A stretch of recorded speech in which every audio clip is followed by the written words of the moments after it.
Alright guys, welcome back to your 37th C++ tutorial, and in this tutorial I'm going to show you guys a really easy way to print out multi-dimensional arrays. So let's go ahead, and first thing we need to do is create a multi-dimensional array. Go ahead and name it Bertha, and Bertha can be 2 rows by 3 columns, same as before.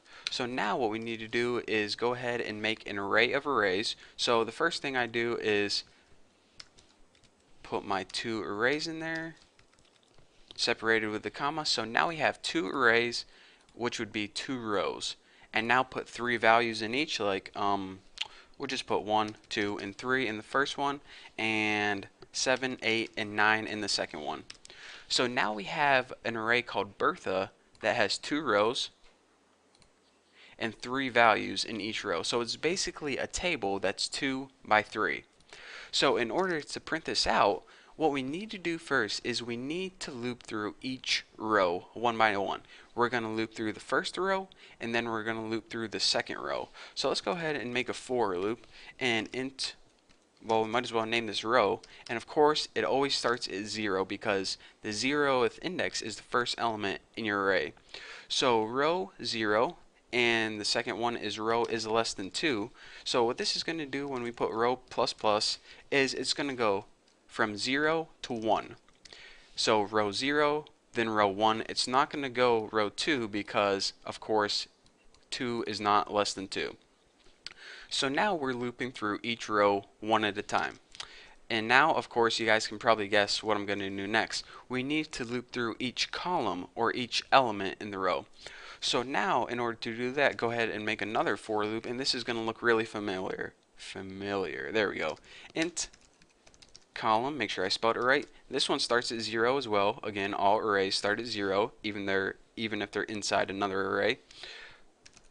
Column is less than 3 because that's how many columns you have. You basically write the maximum, the number of rows and the number of columns right there. Simple enough. You know what? That kind of looks like a heart. That's kind of cute. Anyways, moving on. Column plus plus. So now what we're doing is this.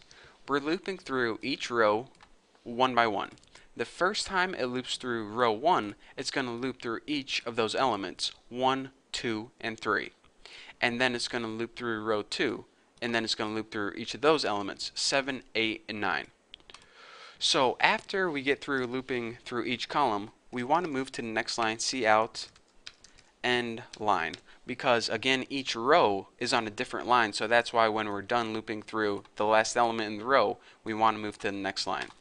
So now we can just go ahead and print it out on the screen, like cout Bertha was her name, and you put the row number, which would be this, 0 or 1, and then you put the column number, which is going to be some value 0 to 2.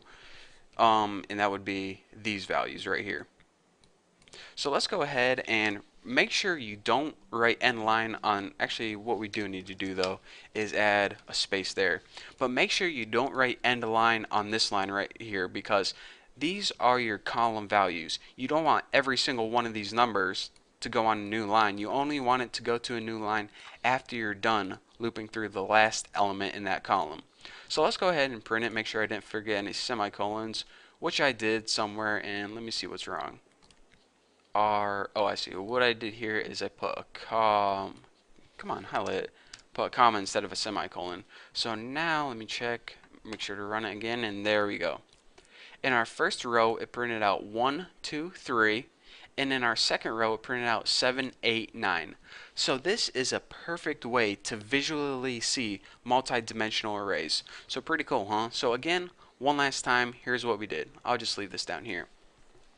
We made an array that was 2 by 3, and what that means is it was an array consisting of 2 different arrays with 3 values each, and what that means is we basically made a table that was 2 rows by 3 columns, as we can see right here. The first thing we needed to do is loop through each row. Loop through this row, the first one, and then loop through the second one, and we did that by writing row 0, rows less than 2, yada yada yada, all that fun stuff. You basically, the only thing you need to worry about is make sure this value right here is the same as this value right here. So we said, alright, for each row we loop through, we want to loop through each one of the elements one at a time. So that's why we wrote start with 0, 1, 2, one at a time. And why we had this little spacer right here is because if we didn't have that, it would put 1, 2, 3 real close together. So what it did is it basically printed out a row, one element at a time, and then when it was done, it said C out end line, and that's why it jumped to this next line and printed out 7, 8, 9. And it did that until it was done printing out all the rows, and then it just ended. So that is how you print out a basic multi-dimensional array. Again, of course, this is a whole lot to see visually. It's a whole lot better looking at than this right here. So that is why you actually use this quite a bit whenever you're programming. So that's all I have for you guys for this tutorial. Thank you guys for watching. Hopefully you understand how to print out a multi-dimensional array now, because we're going to be done talking about arrays for now. In the next tutorial, I think I'm going to be covering something called vectors, which is kind of like an array, but it's a little bit different. So thank you guys for watching. Don't forget to subscribe. If you have any questions, check out my website, and I'll see you in the next video.